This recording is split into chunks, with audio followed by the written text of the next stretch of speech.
So we had some other topics on the docket that we're gonna, lead with, but man, we got to lead with this UConn versus South Carolina Mm, issue.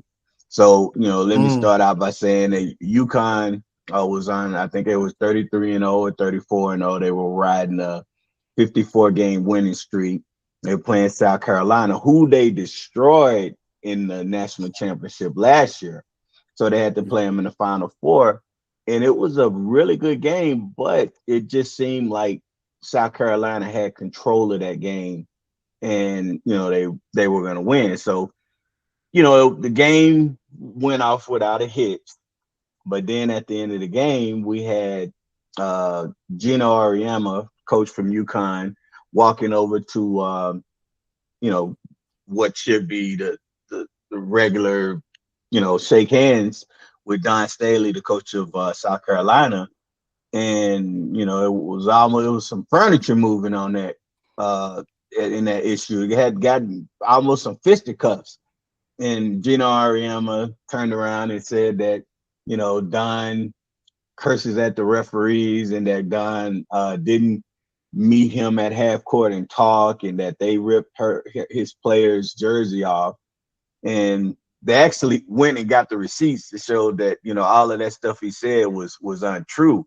Mm. And what was very uncharacteristic was he actually left the court and he didn't congratulate anybody. I can see if he didn't, want to mess with Don, but you know, not to go out and say anything to anybody else was just kind of, thing. And my thing is, just say you don't excuse my language, mama. Just say you don't fuck with Don, man. That's all you got to say, because that's how it's been. This rivalry's gotten really heated up. What you think, Stu? Um, I think it's sour grapes. Uh, I've seen games where Gino's ripping the refs, and just watching from afar and being in the gym and seeing Division I coaches, the way they talk to officials, I'm surprised there aren't more T's thrown. Right. So for him to gripe and complain about how Don talks to officials, I think that's just sour grapes, because his counterpart on the men's side does the exact same thing. That's Danny Hurley. But Yeah. Yeah. I don't get it. People are saying, oh, he was doing that to distract from, take pressure off his players because they didn't play very well. Whatever it is, it's unprofessional. You sometimes you get beat. That's the nature of playing at that level. No matter how good you are, everybody gets beat. And if that's the way he handles it, that's just for someone who's been in his business for so long, that's a bad way for him to go about doing it. Yeah. Yeah. Lee. Well, for me, I think he really exposed himself in the sense of he's always kind of been the dominant personality. People just come to UConn because it's UConn. Well, that's not a thing anymore. Refs just give him calls because he's Gino, and he's been seeing Don literally run him down as it pertains to being the dominant personality in women's basketball. Right. Same kind of issue he had with Pat Summit, but this is a little different. Dawn is a gritty coach. I mean, she has a different mindset, her background, and so on and so forth. But I just think he's going to have some issues, especially with South Carolina going to Nike next year. I think it's going to be some rumblings there too. But the main thing is that Gino had no answers to what Don's team was doing. They made a 10-1 run, maybe even a 16-1 run. No timeouts, no adjustments. He's always been the master of that. And he just his team is predicated off coming off screens, catching and shooting, and he just didn't have an answer. Lastly, I think the thing with him is he's not challenged in that conference.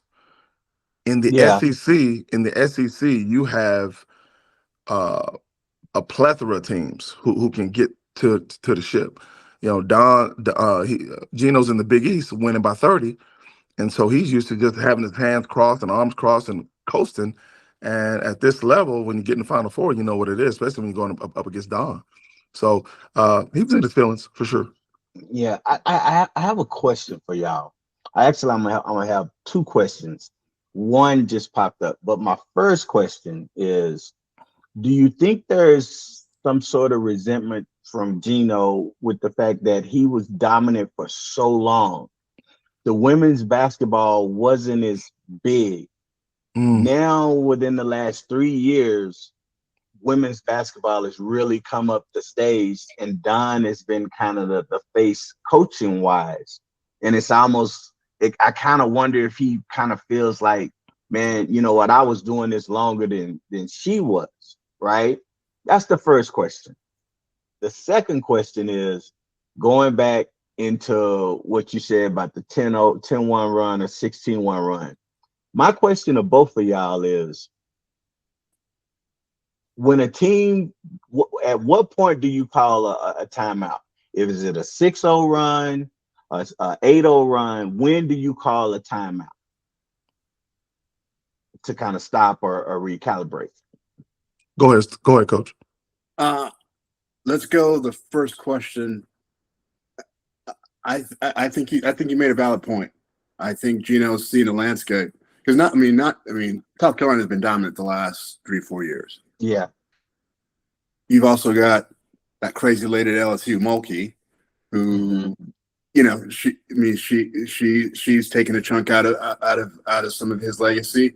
You've got UCLA, and you've got all these teams out west that are starting to, Washington was good for a while, UCLA, USC. I think he's at that point where he's at the tail end of his career, and it's not as easy for him as it was, 5, 6, 7, 8 years ago. He's being challenged, and sometimes people don't handle it that well. That's an ego thing. Like you've been the big dog for so long. Once Pat Summitt left and retired, he's been the guy, and he's not that. That's not him anymore. So I think there's some of that he's still trying to grasp, hold on to, and it bubbled out the other night when they got their ass kicked. So I like that. I like that. Coach said ass. Yeah, that's right. We say this ain't PG over here. This is PG-13 rated R. Yeah. All right, Lee. Go ahead, Coach. You had one more. No, go ahead. Yeah, I'm sorry. I I'm figured sorry. we'll do Yeah. this first question and then come back to Yeah. second Okay. question. Then come back. Okay. Okay. Perfect. First question is for sure, like, the thing is, Gino for decades has been allowed to be arrogant, standoffish, in some cases very rude, and still get major love. Dawn has come into this game trying to help other coaches get jobs, sending people that she knew, other coaches, when they got their head jobs, she would cut a piece of her net, mail it to them. There's been waitresses that have gotten $900 tips from Dawn just because she heard they were struggling and things of that nature. So, Dawn's on TV. She's got commercials. She's everywhere. Mhm. The podcast era right now, is big, and so Don has been willing to be on podcasts and so on and so forth. Not that Gino hasn't, but you just don't see it as much, and Right. and so I think that's another issue as well. And so um, people don't see, and I'm not saying he doesn't love on his players, but he has a different way of doing it. And I think that time is now past, Mhm.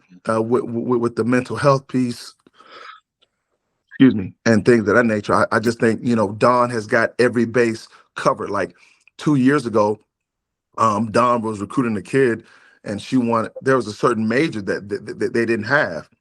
Well, Dawn brought her parents in and brought her in, and she made or requested or advised the administration to get this particular degree plan. Why don't we have it? If we're such a great institution, why is this degree plan not in? So they met with their parents, explained them how they're going to do it. Like, that's just different. That's huge. That's Right. big. Of course, she wanted to recruit, but she didn't have to. You know. So since you just was finished was talking, let me start with you on the second question. As far as Lee. the timeouts, Yeah. Yeah. okay. Go ahead, When coach. do You got you it. no, Oh, you I'm talking about saying I me? want you, yeah, I want you to Me? Okay. start. Oh man, I'm gonna be really honest with you. When I see stuff like that, I start panicking. I call it immediately. Like to me, 6-0 run, and then it's really a feel. You gotta look at your kids. You know if your kids are something's not working. You know if what you're doing has been really heavily scouted. And so I've Mm, always tried to have that. My mom taught me early on, like have a not just in basketball, but in life, you got to have a plan A, B, C, D. She said, son, all the way to Z. And so mm, when it's a feel, but for me I probably do it too early. But 6-0 run, I'm making a change, especially in a game of that magnitude. I'm not gonna wait till they tie the score. I'm not gonna wait till they go up one. I've seen coaches wait till they score and then call timeout. Well, it's a 16-1 run, it's game over, at some point. So for me, between 6 to 8, depending on if we're still leading. I don't want to call a timeout. I hate calling a timeout when we're down now. Um, but you can always tell kids, hey, we still got control of this game. We're up 4. Let's just regroup. Let's go ahead and run this now. Let's counter with this. There's switch on screens. Let's do some different things. So that's just my take on it. okay. No? You and I have had this discussion a bunch, and for me, it's feel. There's a lot of factors that go into what kind of team do I have. Um, Mm, it depends on that situation. If I've got a team that's that I'm pretty confident in, and we've got some leadership on the floor, mm, I might go a little bit longer. If it's a team that's a little bit less experienced, they haven't been in the situation a whole lot, I might call it sooner. You definitely have to have a feel for your team and the moment. Mhm.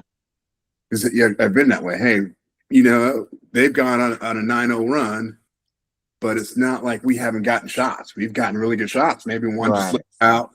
You true. know, they Very they true. had a shot that went.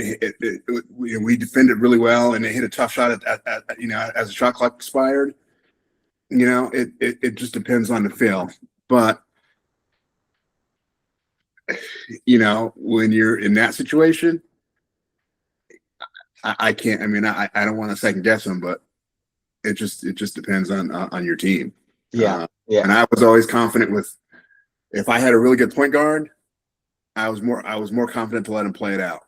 And if I Right. Hmm. didn't, hey, we're calling that timeout. Hey, this is what we're gonna do. Okay. This is how we're gonna adjust. We're gonna come out. We're gonna switch this up, or it's hard to say. It's just Okay. situation. Yeah. All right. All right. Well, okay. So that's great insight because everybody's different with how they do it. You know, situation plays with both of you saying things that you don't normally think about. You just think they scored 8 points, so we have to call a timeout. But then looking at some of those other variables that happen. Hmm. Okay, so